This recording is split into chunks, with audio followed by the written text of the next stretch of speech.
In 1955, a young boy named Henry Hill spent his days watching the neighborhood men from his Brooklyn window.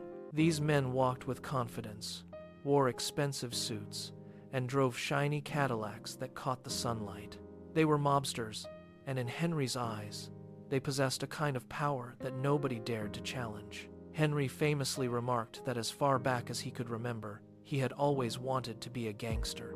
At just 11 years old, he began running small errands for the powerful Lucchese crime family. The local taxi stand served as their headquarters, a place that felt like a paradise to young Henry. Mob captains like Paul Vario would hand him cash, praise his work, and treat him like a member of their family. School quickly lost its appeal, as the allure of the Mafia felt much more like his true home. Henry started his criminal journey with simple tasks, like delivering packages and keeping watch over parked cars. He soon graduated to running messages, which kept him deeply embedded in the daily operations of the crew. His responsibilities grew to include handling stolen cigarettes and managing various illegal gambling activities. He even assisted with hijacking trucks, a dangerous job that brought in more money than his father earned in weeks. Instead, the gangsters congratulated him for his silence, applauding his ability to handle his first arrest. In that moment, Henry learned the most sacred rule of the Mafia: never rat and never talk to authorities. As he grew older, he met a man who would fundamentally change his life: the charismatic Jimmy Burke. Jimmy was a complex figure, known for being funny and generous, yet capable of sudden, terrifying violence. He could buy you a drink one moment and order your execution the next, keeping everyone on edge. Henry deeply admired Jimmy, who soon took him under his wing as a dedicated mentor and partner. Under Jimmy's guidance, Henry entered the world of major crimes, including loan sharking and large-scale theft. The money flowed in endlessly, thousands of dollars every week, making his dream feel like a reality. However, the life of a gangster always came with a hidden, heavy price that he had yet to pay. He soon began working with Tommy DeSimone, a man whose unpredictability made him a loose cannon. Tommy was known to laugh at dinner, only to commit a brutal act of violence before dessert. Together, Henry, Jimmy, and Tommy formed one of the most feared and ruthless crews in New York. Their exploits were later immortalized in the film Goodfellas, with Tommy portrayed by the legendary Joe Pesci. While many viewers thought the character was exaggerated, the real Tommy was considered even more dangerous. The crew's most infamous moment arrived on the 11th of December 1978 at a cargo terminal at JFK Airport. Inside the facility sat millions of dollars in cash and valuables, waiting for the right crew to strike.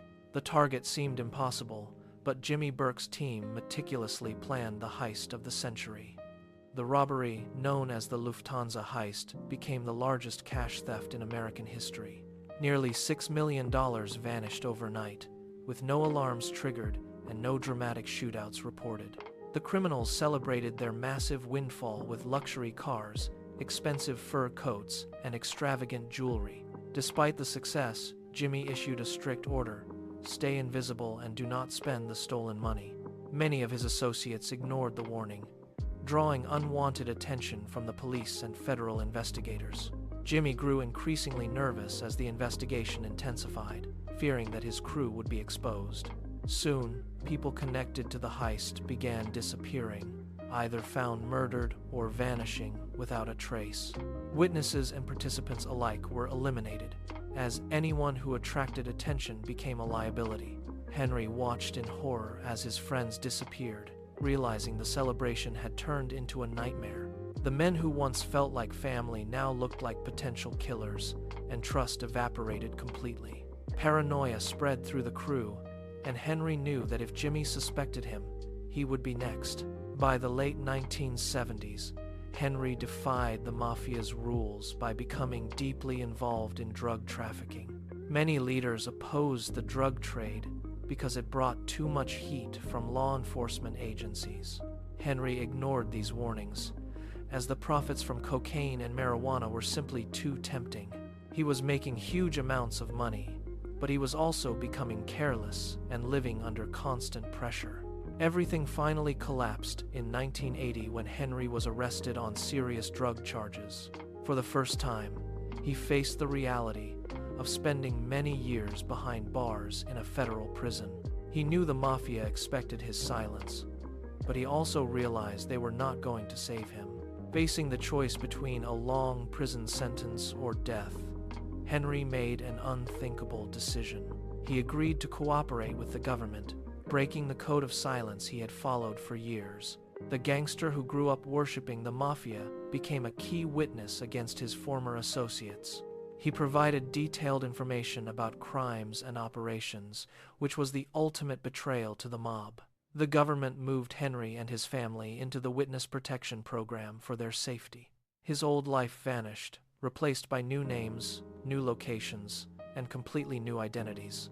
The man who once lived among powerful gangsters now had to live as an ordinary, anonymous citizen. For someone who chased the glamour of organized crime, this exile felt like a different kind of prison. Yet he remained alive, while many of the men he once worked with met violent ends. In 1990, the film Goodfellas brought his story to the world, turning him into a reluctant celebrity.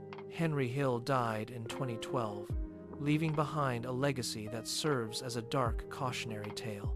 He proved that while the Mafia promises loyalty, that promise rarely lasts as long as the life itself.